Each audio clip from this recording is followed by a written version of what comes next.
but let's not All dwell right, on I'm that. going live. Alrighty. Going live. Let me see. Are we live? I don't even know. You I need thought you intro had a music. mechanical keyboard for a second. I thought you were flexing for a bit. I think we are live. So move over, kids. How are you tonight? Welcome to the Sunday Night Podcast. We've got ourselves a William, Rad Boy Collectibles, Bandana Gamer, and this guy. He's 29 years old. Last week he was only 28. Happy birthday, David. What did you do for your birthday? Did you get any games? Thanks, guys. What'd I get? Just got a cake, some food.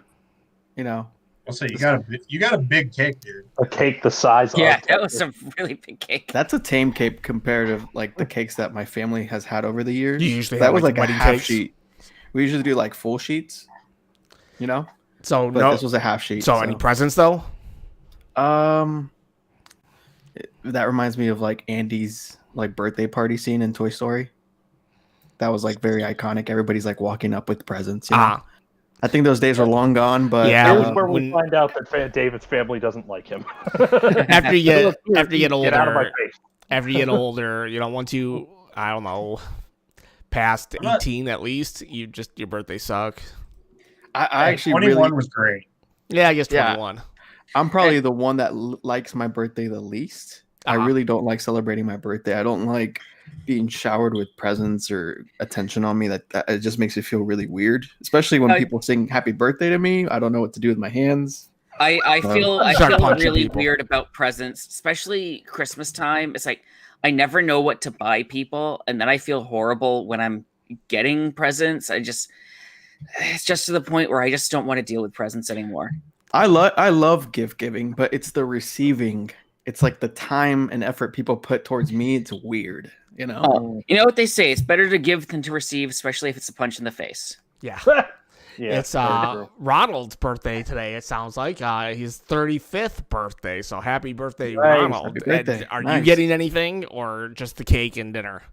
I did get a day off on the day after my birthday, so I did take off of work, and I put in like 10 hours into Persona 5 Royal. But so this is new to me. I don't know if we could talk about Persona for a little bit, Go but for it, whatever. so I put this weekend I put in like 7 hours into Persona 5. So I was like really ranking up different aspects of my character and like doing social links and like grinding into a dungeon.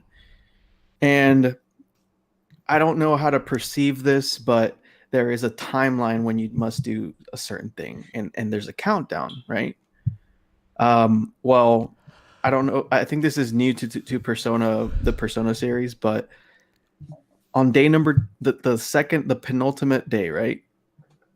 There's 2 days left. I'm telling myself, okay, I did everything. It's time to, beat this boss, beat this dungeon, and move on with the game. Well, I guess this mechanic is new to the series, but whenever you whenever you have to beat the boss, it takes, in order to initiate that battle or that sequence, it takes 1 full day. Mhm. So on the penultimate day, 2 days left, I have to go back to the real world and then come back. That takes 1 day. And then to initiate the process takes 1 full day. So the time ran out. And it's essentially your game over screen, right?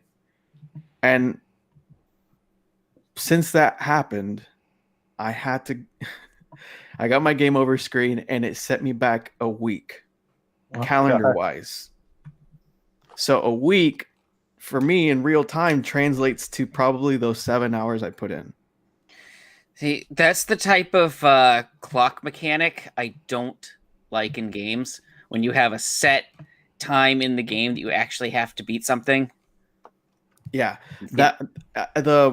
and I guess the point I'm trying to make here is it didn't bother me that I had that essentially all that time lost did suck. But I guess what really bothered me is the fact that they didn't mention anything about the initiation process taking 1 full day, no matter what. So me looking at the countdown and seeing 2 days left, it should have really told me there was 1 day left. So because of that, I was like, I lost so much time. And I have to be honest, that was a little bit of a buzzkill, especially because it was like 5-6 hours of like grinding. Luckily, did you completely lose out all that grinding? yeah, I mean, I did lose out about 2 levels worth of stuff for all my party members, and just like fast traveling all over the place. When I came back and I had no choice but to do the 1 week setback. I will say that it was speedier getting up to that same point because Persona 5 Royal or Persona 5 has this neat forward feature.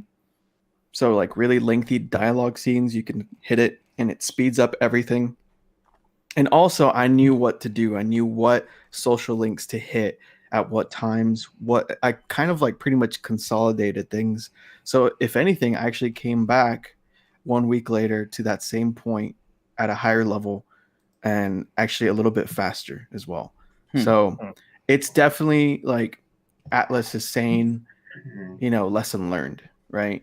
It's definitely like manage your time, look at the calendar. It was the first game over I've had in a while where I was like, okay, all right, never again. I know what to do now. So yeah, it's the type of game where I really need to have the guide for it.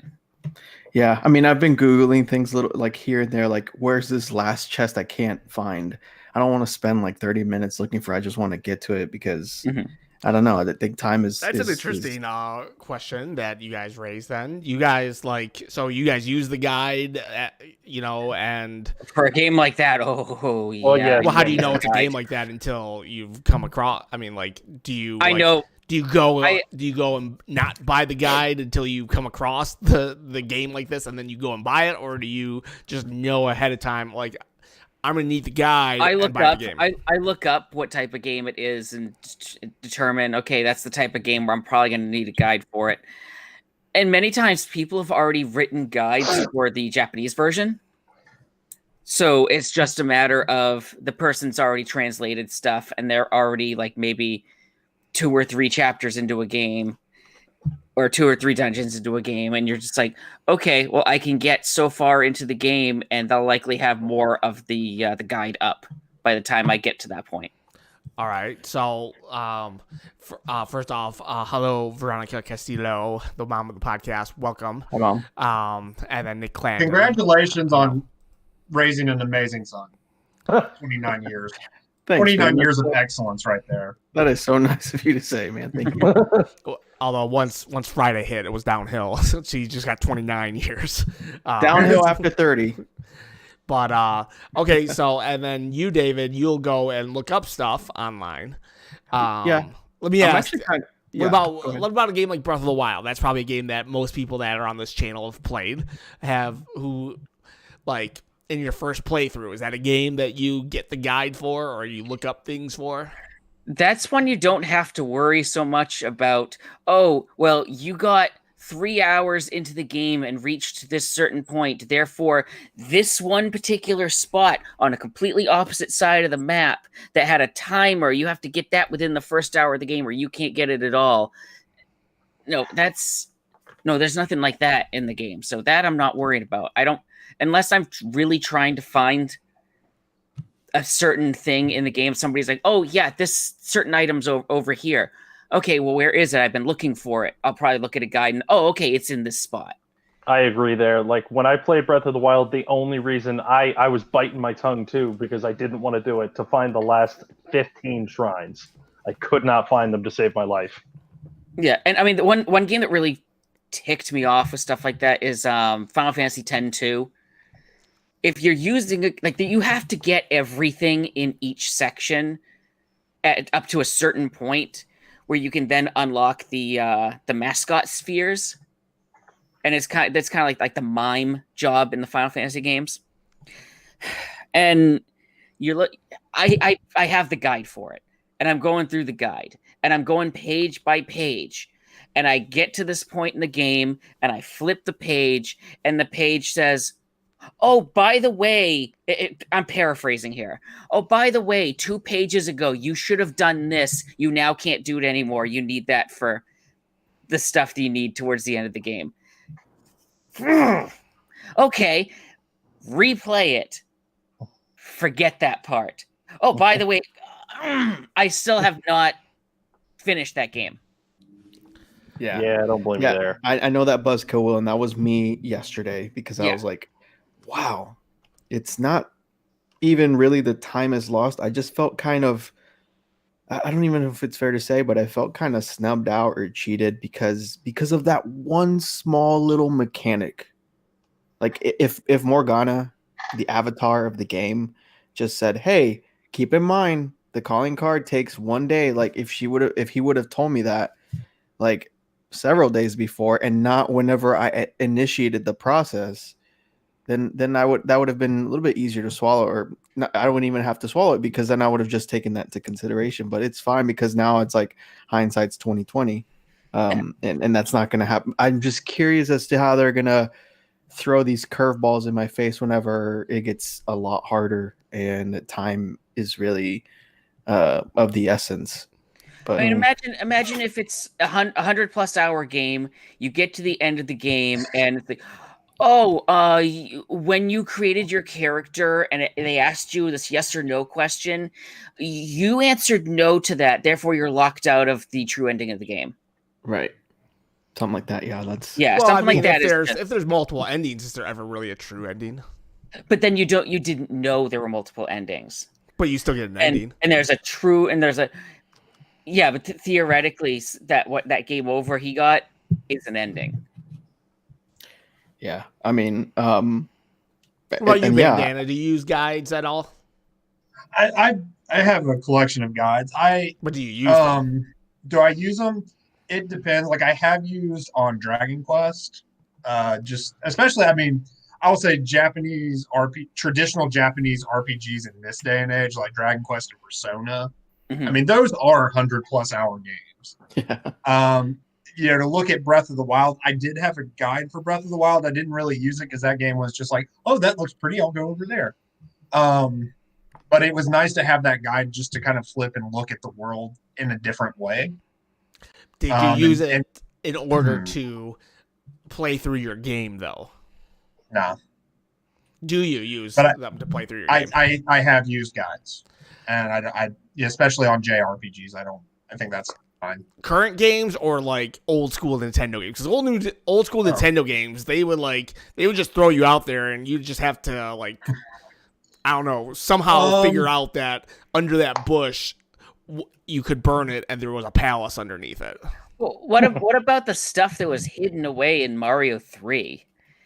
No, beat this level with this many coins and this much time on the clock remaining, and you get a hidden ship will appear. But those aren't like Easter eggs or whatever for like enhancing the game. They don't necessarily take away from the game if you don't get them. But that's the sort of thing you can find in the guides. Right. But if you're doing it on your first playthrough, then it's not necessary. Now, if you've beaten the game and then you look through the guide to find like all the Easter eggs, then it's like I could see like, okay, but I'm just wondering because I've done it, but I always feel like I'm taking away from like somewhat of the experience or the hard work of the game, of the challenge of playing a game, because it's like, if I just wanted to see this story, I'd just watch a movie. For a video game, there's some kind of like, it's a cross between, actually putting forth effort and watching a movie and being entertained. Does that make sense?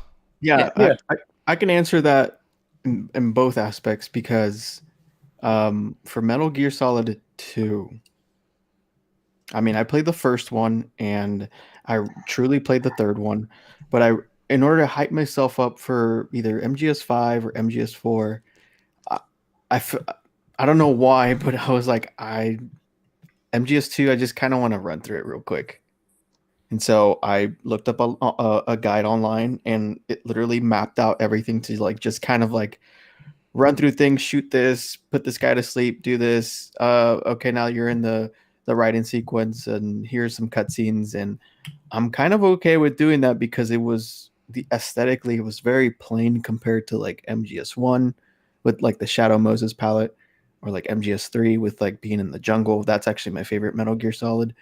So I love 2 actually. yeah, two's great. It has some good segments and some boss fights. And in many people's eyes, that's kind of sacrilegious to just use a guide 1-to-1 and just plow through it, right? Did I really play the game? I mean, you can argue that in a couple different ways, but on the other side of that, to expand on what Bandana was saying with like JRPGs, like Persona 5, I didn't feel bad to do what I did in finding like the last chest, because sure would it have felt a little bit more like righteous, I guess, if I did spend the extra 45 minutes looking for that chest? Or do you think that maybe like my conscience tells me you're already experiencing the game for what it is and you have good intentions, so just do it so that you can move on to do something else that you kind of really want to do, right? And that's the way I saw it. Yeah, I think that kind of connects to like the discussion we had last week with the easy settings, hard settings. Mm-hmm. Have fun. However you have fun with a game, you're the one who spent $60 on it. If you want it, spending another 20 or Googling lets you enjoy the game more, go for it. Coming up in the next console generation, 70. But that's okay. But that's like kind of a cop out answer. Let's have a philosophical conversation about this. I think my philosophy is whatever you do to have fun with the game, have fun with the game. It's a game. Yeah, that's true. Especially like an RPG, like it's not a competitive game. It's not like, you're not having Persona 5 tournaments, because those would last 50 years. Speed running. But if that's your way of having fun, to me, I will say I'm more inclined to do it with older RPGs, because the games were there was less ability to tell you everything in a game. There were still limitations on how much text you could have in a game. Yeah. And then also with Persona 5, once you're done with the dungeon, it's gone. It's gone. And so I did what I did so that I could be like, I really want that last chest. Let me just go get it real quick, so it doesn't eat up more of my time for like a lot of time that it gives me. I get the thing that I want, and then that thing in the back of my head isn't like haunting me saying we should have gotten that chest, because now you can't go back, right? Did you need the chest to progress? No, it's not. It was a cosmetic or something, or I think it was a weapon. So why didn't you just go without? Because it was something that was going to teach me, in essence, how to I guess how to play the game a little bit more in terms of like the turn-based strategy. It's a weapon, and it was just you can equip different weapons, and it's got different stats. And I didn't have a chance to buy that weapon. The palace provided it to me for free, essentially. I used the lock pick that I crafted, and by obtaining that weapon, then it was kind of like it was a freebie the palace provided. I just needed to find it, and it was this stubborn room that I just couldn't locate, and I just felt like I needed to do that. But so I'm gonna bring up Breath of the Wild.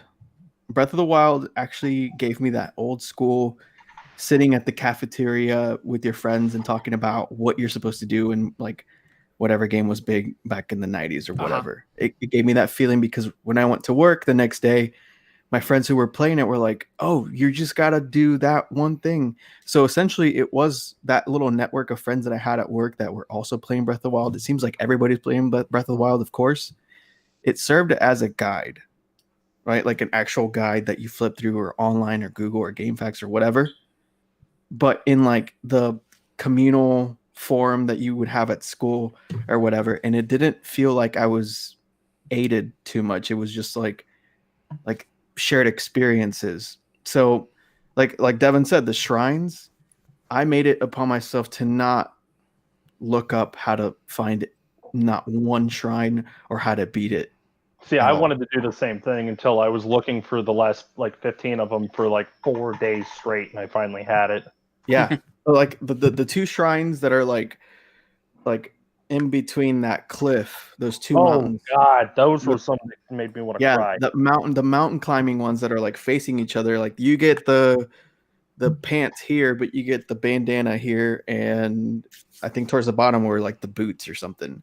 Like I felt really satisfied that I found out how to do those without having to use a guide. Yes, but like I guess So something why with, did like, you avoid that feeling of satisfaction for Persona? I guess because it just came down to the fact of how deep rooted my love is for the series. Breath of the Wild is like huge, monumental, like flagship, Zelda game.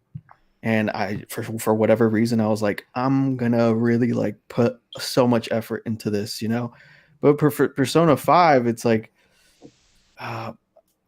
this thing could like save me 30-45 minutes, and that means I could probably get like a couple rounds of baseball, or I could go to the bathhouse or something.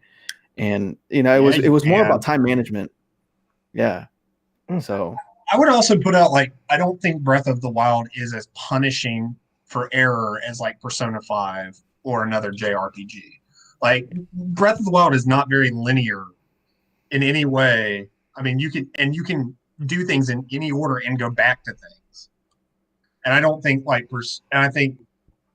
don't see the same thing in Persona 5. Like, as David pointed out, like, once this thing is gone, it's gone.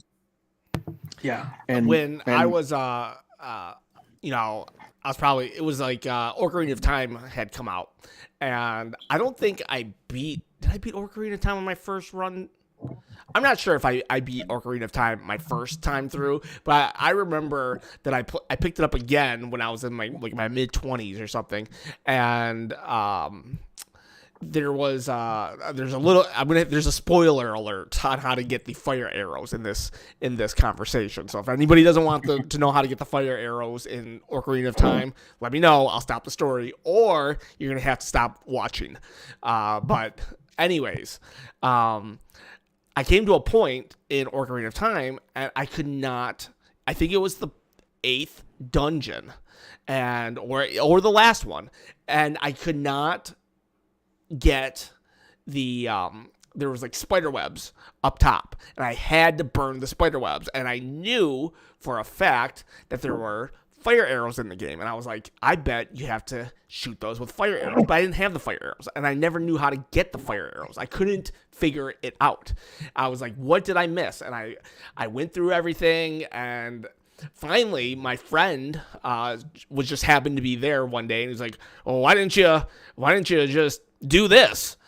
That's how you get it. So yeah, I can avoid actually with the spoiler, and it made perfect sense. It clicked right there. I had spent hours trying to figure out how to do this, and I felt, though, I was so mad at my friend for telling me. He was just trying to help me and everything, but I just snapped at him, and I was just like, don't tell me anything about this game.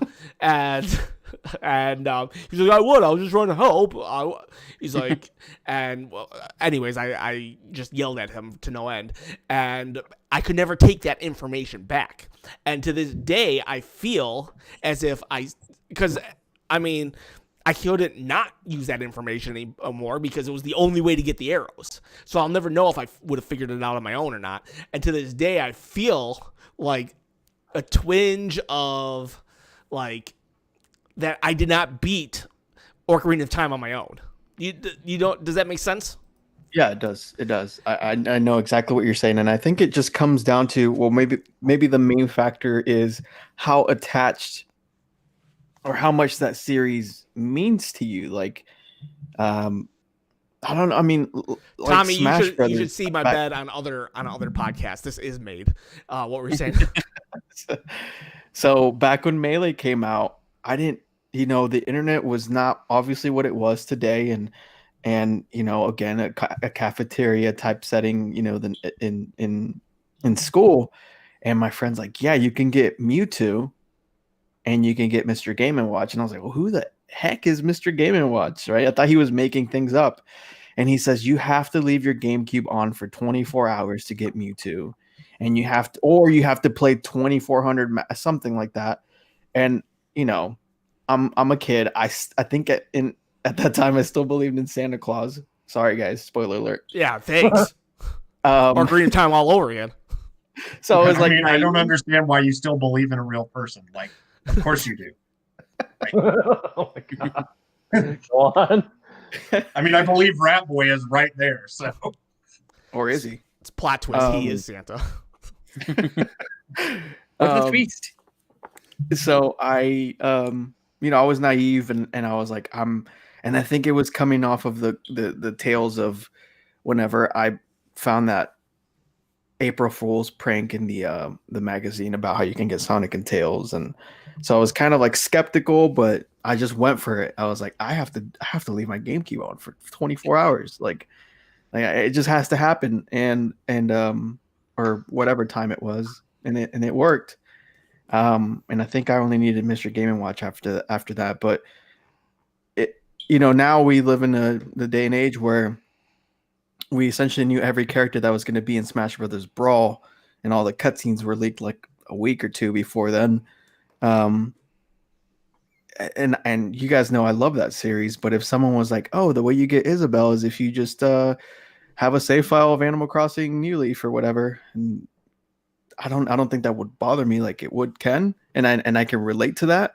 It would bother a lot of people that don't want to buy that game and would have to end up getting a save file for it.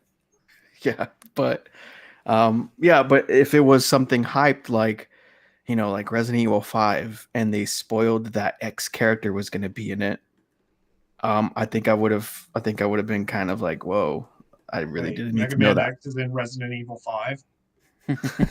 What? X is in my. Sorry. There's just something like the moons in Odyssey, like. I don't know I think like if you go in it with like the guide, I feel like maybe it's like not that you're playing the game wrong, but I would like challenge you to say try without, because you might get more out of it too. Does that make sense?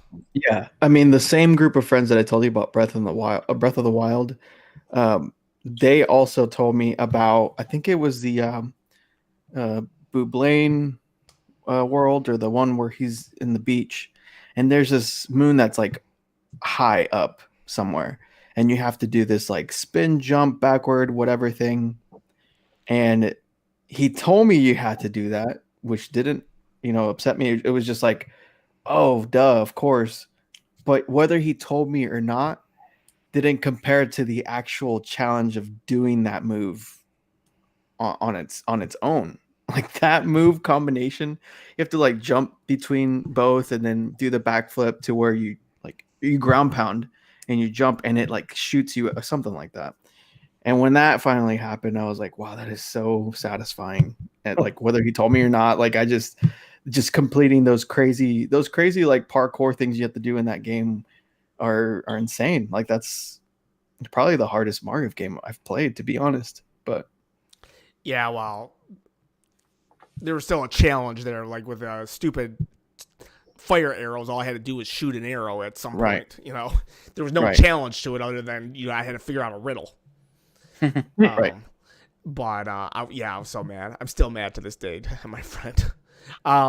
What I wanted to talk about tonight, though, actually, other than guides, was this is the week, right? Xbox, PlayStation, and there is a report that at least in Japan, the Switch will probably be the number one seller.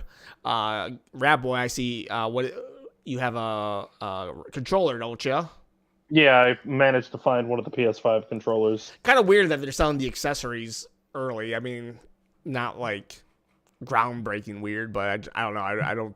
I found it weird because the Xbox controllers, I don't know if they're doing much of a difference on them. They're not out. Yeah. So. I mean, probably good on you to get one early because, do you have anyone that will play 2 players with you?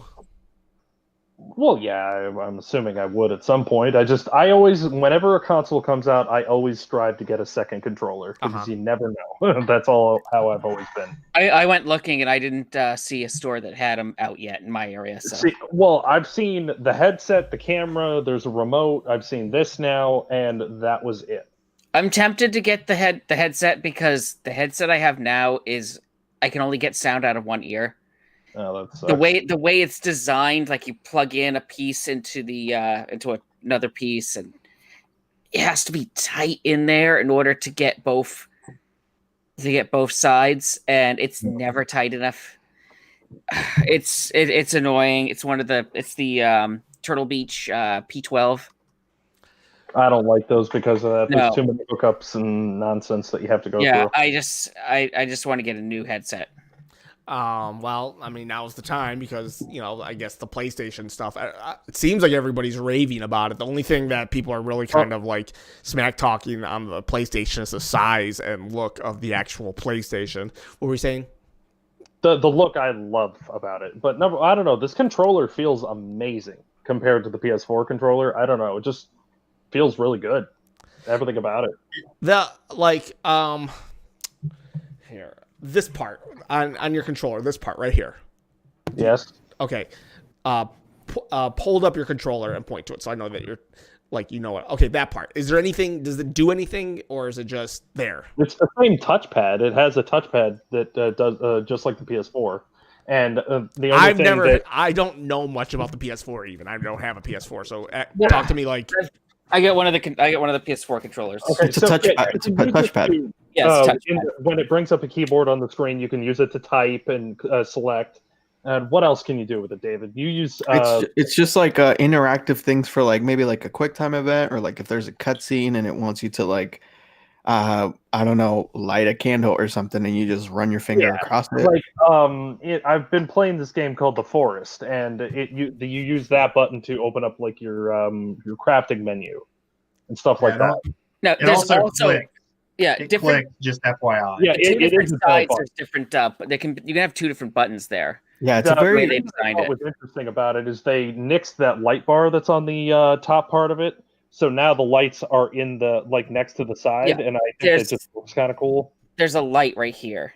That's the bar he's talking about. It's like it's a very satisfying interactive button. I mean, like I didn't use it that much in my experiences. Like No, a lot I of the didn't mainstream either. games, I never really used, other than to tap it and open something up, and it was just to click it. Yeah, it's kind of like a satisfying, like maybe you'll use it very rarely in a game or very little in a game, but like opening up a chest or a door or crafting something. Like I know you have to, like in Last of Us, you pull it up to craft things, or you hold it down to just like make the meter go to 100, and it's just very satisfying. It's not like you're like I don't know, using it competitively or anything, but it's really cool. I'm glad like it's it a lot, though. But I don't know, that the controller feels amazing. I can't wait to see what they do with like different colors and maybe special editions coming out. Is this one going to have like the pressure control like the Xbox did? Pressure? What do you mean? Like haptic feedback? I'm sure. That's what they're selling on, is the haptic feedback. The triggers are what they feel awesome. I'm not sure because I can't test it yet, obviously, but that's what that's apparently for. Yeah, PS4 triggers have been the most satisfying this past gen. But overall, I think I think the 360, what Microsoft did with that controller, set things in motion, especially for them. I think that it's definitely, if it ain't broke, don't fix it. Like it looks pretty much, I would say, identical from the generation since then. Especially now with like the Series X, with like unboxings that I've seen of the controller, it looks pretty much the same. It looked like they took some elements of the Elite controller, the kind of like that 360 like The satellite D-pad, dish. the D-pad is like that. Yeah, they adopted that from the Elite controller, which is a premium controller that does not come with the system on the S or X model, but now they've incorporated it to where it does come with the default standard controller for the Series X. Lewis asks is it worth to buy it? Lewis probably talking about the controller. I mean, he hasn't. Rapboy, you have not played it on a PlayStation, so I mean, your initial impressions aren't good, but because you've not played it, it'd be hard to say yes. Well, I'm saying because like the openings that I've seen, the reviews, everyone is saying how amazing this controller really is. It feels really nice. It's got a lot of weight to it, which is cool because I think the PS4 controllers feel too light. That's also the reason why I like the Xbox Elite controllers, because it's heavy. How much was it? 69. Oh, that's not bad. No. How And much that's also apparently aren't like Xbox Elite controllers like a lot of money? oh like Yeah, 120. 170. Oh, Yeah, I'm not spending that much on a controller. it's a lot. I If it- only did it because I found the Gears of War controller and I wanted it to match my actual console. Yeah, if it's like a variant, like I went out of my way and I bought, I think it's called Sport Red.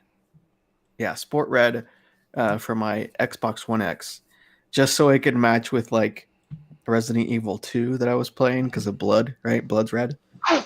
And it like that for me enhances the experience, you know, and I didn't mind buying the little dock that you can set it on so that it charges. Yeah, I would like do it if it was like Zelda, but I can only see myself buying it if it's like, you know, some kind of cosmetic thing, which is on one hand dumb, but on the other hand we're collectors and nerds, so we understand.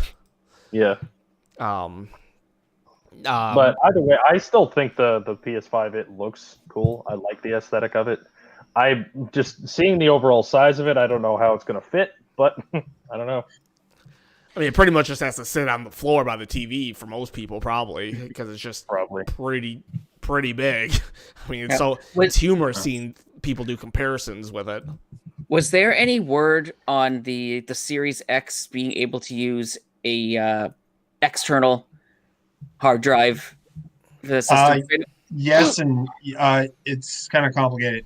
It can do Xbox One and backwards compatible off of a hard drive, but to play a next gen experience, you have to have it on the special hard drive. That's what I expect. That's what I expected for that. I wasn't, because one of the things that they announced for the PlayStation 5 was that if you have an external hard drive already hooked up to your PlayStation 4, you can move all your information over to that external hard drive, unplug it from your 4, plug it into the 5, and it'll work as is with all that information on it. So all of your PlayStation 4 games that you have installed onto the external hard drive. You can do that with the Xbox. You can do that with the Xbox. Okay, I wasn't sure if it said anything about that or not. Yeah, the Xbox, you can do the same thing, but you're playing the previous generation. Yeah, I wasn't sure, or if they were making you download the Xbox. The only thing that I heard is the PS5 games, you have to have them physically on the PS5 hard drive to work. You can't have them on the for the PlayStation 5 games. Yeah, I fully expect that to only be onto the hard drive. Yeah, and then Xbox has that currently really high expansion thing, which will go down in price. The expansion, the solid state drives for the PlayStation 5. They're making it, you can't upgrade it day one. Yeah. Because the price of those is so out of most people's price budget that I think that's what they're doing, is they're waiting for the price to go down so they can say, okay, you guys can afford to pick them up now. We're unlocking that for you. Go out and get your additional hard drives. Now, David's sister, Vika, is saying, "Hi, Big Brother. Xbox is worth it." So Vika rocks. Vika's my favorite Castillo now. All right, so before they yell at me, let's just it's Vika. Vika. I apologize, Vika. It's okay. They're just gonna be like, why didn't you tell him it's pronounced this way? It's like, I didn't know they were going to pronounce it. So if I do, like, I'm notorious for saying names wrong. Like, Devon was Devon for a year. Forgot about that. Get the tables. So, like, if I say, now I forgot. So is it Vika? It is Vika. Okay, yes. Vika. So if I pronounce your name wrong again. Dude, Devon sounds kind of cool. It's like Devon. I've got a guy at work with a name I had never heard of before. His name is Bakari. Bakari. Is he like? Does he have an ethnicity behind it, or He's from one of the island countries. Gotcha. Yeah, I can't remember Great what one. Britain, probably, right? So, William, I know I've had this conversation with you in the past, and you don't like to say there's winners and losers, but I definitely do say there's winners and losers. Who do you think won the last console war, guys? Now, it's hard for me to put, like, on one hand, like, wasn't the Wii U considered like the starting point of the next generation? And then Yeah, it was. so like, I would definitely say that Nintendo, if that's the case, like Nintendo lost and won, you know, at the same time, or the Wii U lost and then Nintendo kind of fully took themselves out of the arms race. And now, like, even Xbox doesn't view them as competition. They just view them as, like, someone who shares the same space with them. But now PlayStation, on the other hand, probably views them as competition still. But that's besides the point. Like, I would say that PlayStation definitely beat Xbox. Do you guys agree with that or disagree? And Ken, I want to add to that, though, in terms of because I do usually say there are no winners and losers, but you barely heard much about the Xbox besides here's an update to the system, like here's a new version of the system. Yeah. Other than that, a lot of the stuff that came out was stuff that was cross console stuff that was on both consoles. There wasn't a whole lot of exclusive stuff that everyone was talking about. You know, everyone was talking about The Last of Us Part 2 and a lot of stuff that was going on with Sony. But you never heard much about what Microsoft was doing. I still feel that out of all the games that came out for the last generation of for Microsoft system, the only thing I really want to pick up is Rare Replay. Mm-hmm. And there were the rumors that it was going to come out for the Switch, which still never happened. Right. Bandana, what say you? It sounds like you're a big Xbox fanboy. So I'm the Xbox apologist, but I mean, I can definitely say this generation was a wolf for the Xbox, and a lot of it was writing. You know, they launched what killed them was, or not. I don't want to say killed them. What lost them this generation was how they came at it, and from the start, and how bad the marketing was at the start, and how much the shit had to be corrected. I will give like. They lost. I mean, they definitely. I mean, you look at the sales, and they lost. Very, very much lost the sales. But I do want to say, like, I feel like they're the most improved player. At the end of the generation, I feel like Phil Spencer has come in and rehabbed the brand, and I think they're playing a very different game going into this next generation. Now, I will say it's a huge misstep to not have a great exclusive out of the gate. But you can, or actually any exclusive. It sounds like they really tried hard, and Halo just kind of, crapped the bed. Yeah, somehow. I mean, in this, with COVID going on and work drastically changing, I can't fault any studio or any game for being delayed. Yeah. But yeah, I'll gladly concede that PlayStation 4 won. Whatever winning looks like. But I think Microsoft is very much. Well, the first year is going to be very interesting. When we get to this time next year, and if Playground and all the studios they've acquired are finally putting out exclusive content, what that's going to look like, because they bought some great studios. Hey, real quick, Veronica Castillo, the mom of the channel, has donated $9.99 to. So just thank you. It's been a minute since we got a donation, but really appreciate it. So thank you. She says, "Love your show, guys, and we heart you." So we'll just Bandana. Those are great thoughts. What about you, Rat Boy? What do you say? Well, I've always been more of an Xbox person myself, but like the only reason I had my PS4 is because I inherited it from my brother when he passed away. I love the PS4. I love the things that are on it, but I don't play it nearly as much as I did Xbox. But I have to admit, I picked up an Xbox One on day one, and I didn't really have a lot of games for it, and I still don't really. I mean, I played Halo, I played the staples, and past that, and didn't really play much, and it became a Netflix machine. You love But Xbox, but you seem more of a Nintendo fanboy than to me. I've always been more of a Nintendo fanboy from like the very beginning of playing video games, but I like as soon as I played Halo for the first time, I loved Xbox, like on the original console. But I don't know. I mean, I still love Xbox, and I'll probably eventually get one, but I really am gunning right now for the PS5, just because the Xbox Series X doesn't.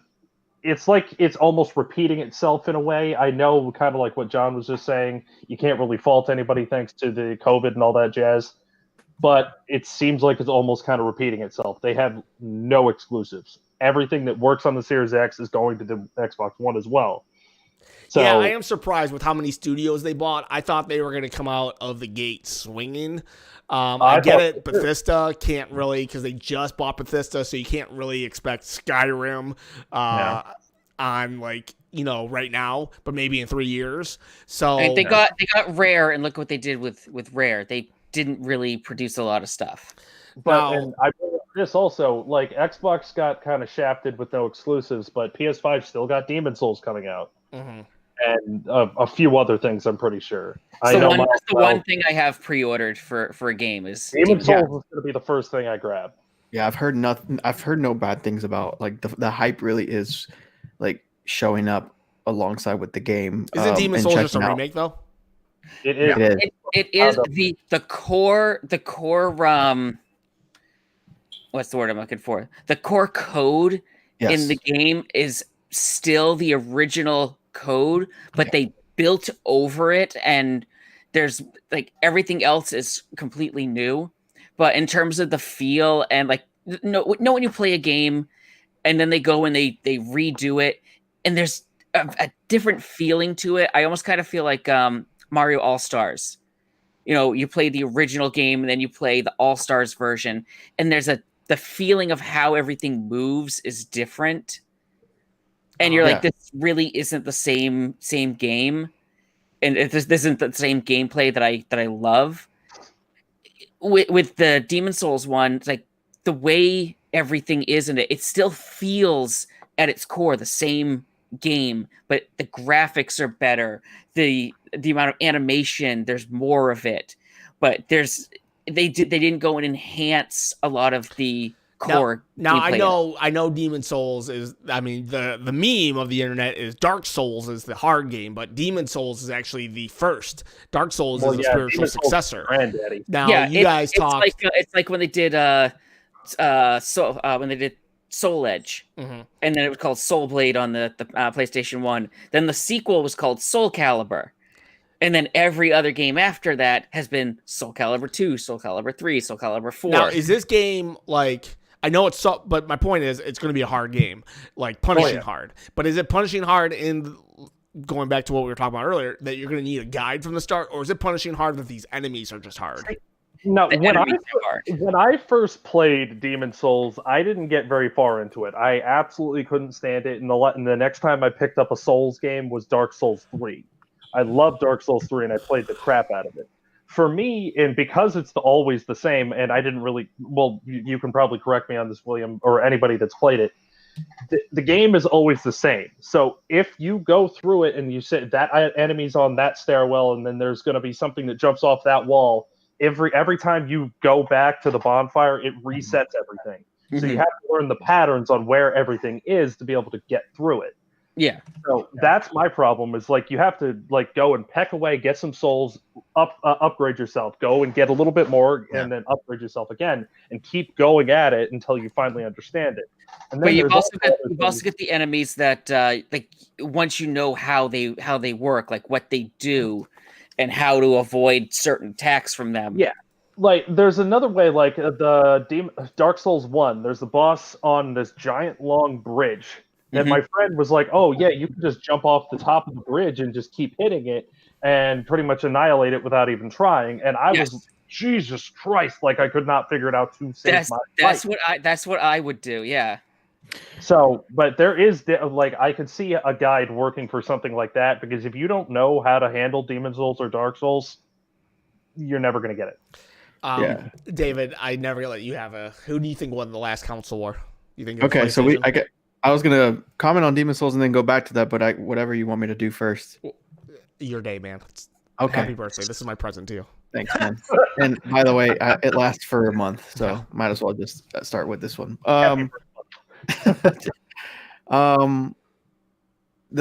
We have to remember that Sony had a weird start off with the PS3 in terms of marketing as well. Well, And- the PS3 was widely known to not have any games. Right. There was that aspect, and I remember when it had its turn, where the ship was also, sailed in the correct direction, was with the whole Kevin Butler marketing campaign, and the color scheme was like PlayStation found its identity with the blue color scheme, and Kevin Butler. Every commercial was genuinely funny. And then the games that just came out, like you had God of War 3, like boom, Little Big Planet, Uncharted 2, which, right, that speaks for itself.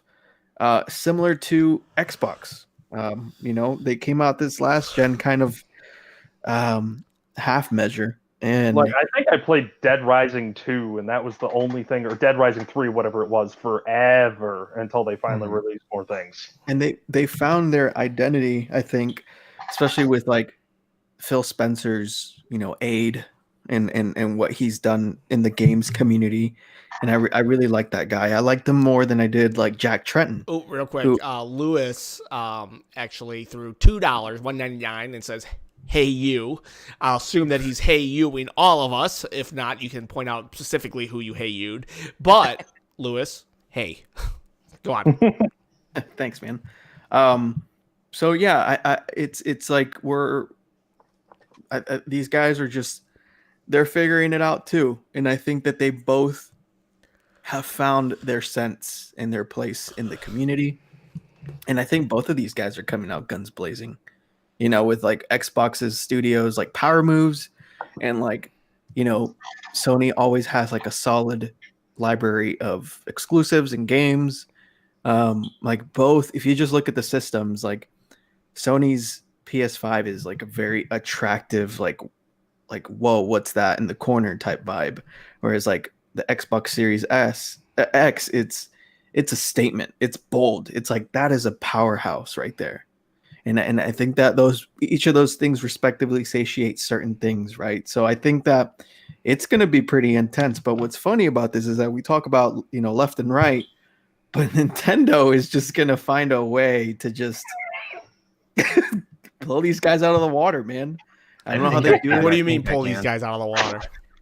Well, because blow these guys out of the water. Something like this. Yeah, just their library, their software. It's what Nintendo's so dang good at, and I'm so glad that they exist. But I think that these next couple years, it's definitely going to be Vika. I'm getting the name right. Vika, Oh man, Vika. I thought I had it right. I was even saying I got it right. Man, I don't deserve that $4.99 now. Vika, she says, "Hey, with $4.99." Vika. I told you I'd get it wrong. I was like, I prophesized earlier I would get it wrong, and I did. So I just want to say I told you so. Thank you. As a religion major, I appreciate self-fulfilling prophecies. Right. Thank you, though. I appreciate everyone, Veronica, Lewis, and Vika. Thank you. Now, that's something, though, you said Nintendo's going to blow everyone out of the water, but, I mean, maybe they won't. I mean, Nintendo's also, Rat Boy pointed to the Virtual Boy, but, I mean, we also have the Wii U. And, I mean, and personally, I love the GameCube, but commercially, that was not so successful. I mean, Nintendo could just take a 180 and just say, hey, why don't we, I don't know, do this instead. Make a shoe console, and they're just wearing your console. It sounds like a good idea. I mean, you take your feet everywhere, but maybe it wouldn't do so good. Yeah, well, point being is that these guys, these behemoths, have to taste the floor and hit rock bottom from time to time to really know what they hold close and what they're good at and what they can be good at. And Nintendo's done it with the Wii U most recently. Xbox did it or sorry, Microsoft did it and Sony did it as well. And I think that everybody now has like equal footing for this next gen here on here on after really. Is And so Nintendo in your mind, or anybody here thinks Nintendo is like even in competition anymore? Like, are they part of the next gen war, or is the whole console war Nintendo is just like Switzerland at this point? I think they just do their own thing. Yeah, I think they do their own. It's. I never hear anybody really put them in terms of like as a three-way competition with everyone. It's like you either have a it's usually a PlayStation or one of Microsoft systems, and then one of Nintendo systems. It usually seems to how things are. Oh, Hang on a second. Lewis has dropped $19.99, and he's saying, you are amazing, but I would like to turn that around, Lewis, and say, actually, it is you who are amazing. Thank you, Lewis. Hopefully I'm getting your name right. I greatly appreciate it. Thank you so much for that. Everybody, you guys are amazing. Yeah, I just want to go back to like Sony's marketing campaign. I think they hired Chris Cunningham, who's like a big, I wouldn't call him big time, but he's niche. He's a filmmaker from the UK, and I think he made that PlayStation Baby commercial. Remember the baby? Oh, that one. oh, Yeah. Where it's sitting in a white empty room across from a PS3, and like they start levitating, and it's like, how did you go from that to Kevin Butler? It's like there was a clear 180 where it's like, let's bring this back. There was a 180 with how they advertised Wii U games and Switch games. Like, Switch games are now, like, it seems like if you looked at the early Switch advertisements, like, I mean, I don't know. It was like a party atmosphere or something. I don't know. It was just, I mean, you think about that Super Bowl commercial, and they made 1-2 Switch look awesome, and that game was like, it was all right, but I mean that Super Bowl commercial made you want 1-2 Switch.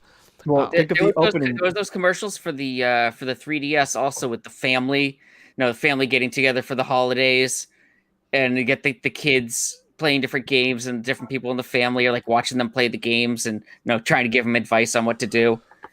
I liked those ones. Those ones kept playing at work, so that's why I remembered those ones.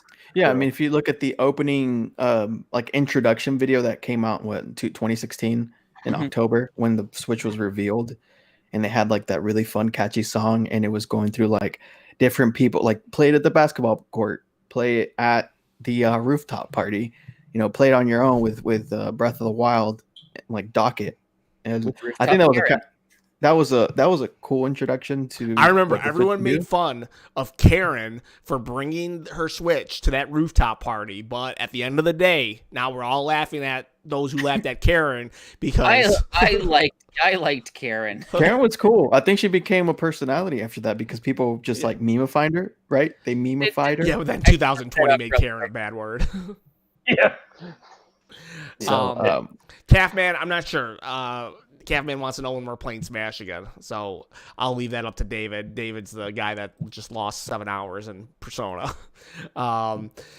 We're gonna be ending soon. What do you think Nintendo's gonna do for the next gen? I mean, do you think? I mean, I don't think if that Nintendo Switch Pro is a thing, I don't really think that's the next gen. Do you think they're gonna continue on the course of the Switch? Or do you think they're going to revolutionize video games again and try this, the shoe console? Do you guys have any thoughts on it? Or is it Nintendo and you can't? Yeah, I think it's hard to say with Nintendo. I mean, they throw so many curveballs at us. I mean, we saw that with Labo. We've seen that with Virtual Boy. We've seen that with the Wii U. I mean, you can't ever compare a Nintendo console to its previous version. You know what I mean? Except for the Super Nintendo and Nintendo. Well, yeah, but that and the closest thing with like the Wii U and the Switch, they're pretty similar. You go from the Switch to the GameCube or the Wii U to the Nintendo 64, it's a completely different ball game. Okay. At least like most every PlayStation has been kind of similar, and most every Xbox has been kind of similar. Nintendo was always throwing curveballs. Yeah. Okay. I can see that. Yeah. You usually don't get like, the granddad and the grandkid of Nintendo consoles are usually vastly different. Yeah. I think so.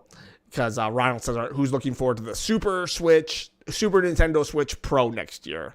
I mean, I'll get it. Most likely. I mean, if there's this is just a blanket statement. If there is a Zelda version of it, I'll get it. But if it's just a version that's going to play like 3 extra games, like the new Nintendo 3DS, I probably won't get it. I really don't care if Hyrule Warriors drops a frame or 2. And even if it would play better on the Nintendo Switch, I don't have a 4K TV, so I don't really see it being like that much of an upgrade. But I want a more accessible place to play the Zelda Game & Watch. Huh? The old Zelda Game & Watch. I want an easier place to play that. Besides buying one of them or trying to get it unlocked in the Game & Watch collection. Oh, it's impossible to unlock it in the Game & Watch thing. Yeah, I would like to play the Zelda Game & Watch as well, but so hopefully next year they'll have it since it's Zelda's 35th anniversary. But we are at 9:00. William, I know if you gotta go, you gotta go. Bandana, do you have anything coming up on your channel? Let's see. I've got unboxings coming up. Unboxings aplenty. You'll probably see some new console stuff this week. Are you do you have an Xbox on, like, it's like done, set in stone? It's coming on Wednesday? Yep. It is coming Tuesday.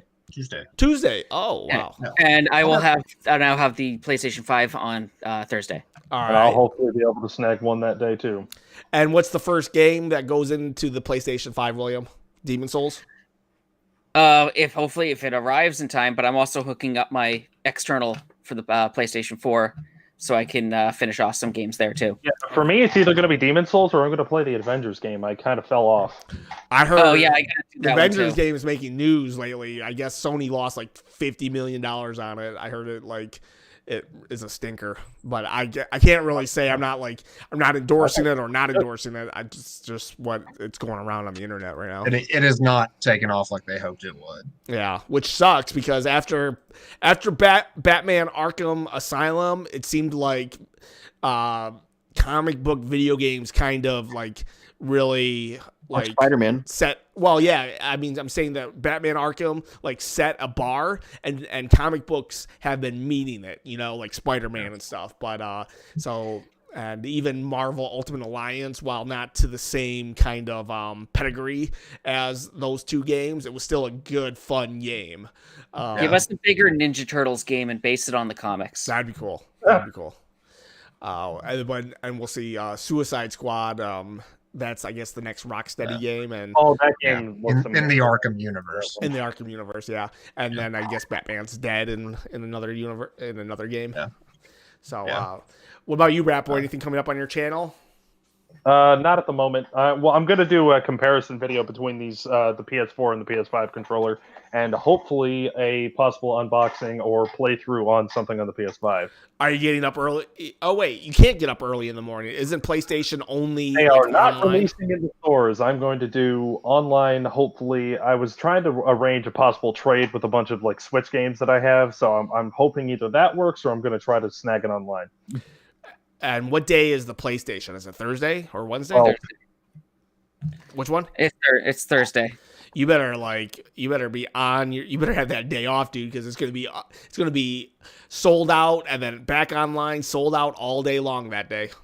I know. All right, and birthday boy, anything you want to close out with? Thanks for everybody who donated, and thanks for tuning in. Thank you. Yeah, for sure. Like I said, we hadn't had a donation in a while, and then you guys, I think you might have broken a record even tonight. So appreciate it greatly. And we'll see you around next week, next Sunday at 8 p.m. Eastern Standard Time. I appreciate every single one of you. Vika, right? It's Vika. Vika. All right, Vika. At least I know that I'm probably going to get it wrong. Vika, Lewis, Veronica Castillo. Appreciate you, everyone else. Hey, Hunter. Bye, Hunter. We'll see you guys next week. Have a wonderful week, and we'll see you then. Bye. You guys.